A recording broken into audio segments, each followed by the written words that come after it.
To look at him now, you wouldn't think that 20 months ago, Rodney Schoenhardt was in a wheelchair and facing a leg amputation. So I've always been real active, and being in a wheelchair was not making it for me. And then thinking of having my leg cut off at the hip, that was even scarier. Schoenhardt is suffering from critical limb ischemia, very common in diabetics and smokers, where blood flow to the hands, feet and legs is cut by artery blockages. After multiple surgeries, Schoenhardt tried an experimental treatment using cutting-edge stem cell therapy, adult stem cells harvested from his own body. Only his left leg was treated. The other, less severely affected leg was treated with a placebo. Stem cells are injected into the calf muscle. It's approximately 40 injections. And the injections are directed to the area where the most blood is required.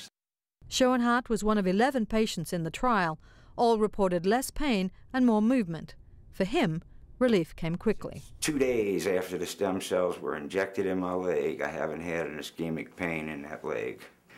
My toe, totally, big toe, all my toes, totally healed. No more black on gangrene in any of them. And no pain. That's the best part. No pain. For decades, transplants of adult stem cells have saved hundreds of thousands of people with leukemia, lymphoma and other blood diseases. Well, the majority of the work nowadays today is using adult stem cells, particularly the work that is close to or is ongoing in clinical trials. Adult stem cells are typically taken from bone marrow and blood, not through the destruction of embryos, which has been politically controversial. Developments in the adult stem cell field has led to iPS cells, induced pluripotent stem cells, that have been genetically reprogrammed to an embryonic-like state.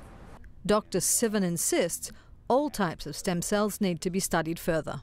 Embryonic stem cells, iPS cells, still a lot of work to be done, and science isn't easy. As for the patients in Louisiana who've just had one leg treated with adult stem cells, yeah, they all want to come back for the other leg. We need to get permission from the FDA to treat the other leg. Rodney Schoenhardt is scheduled to have his right leg treated this fall. Tracy Brown, The Associated Press.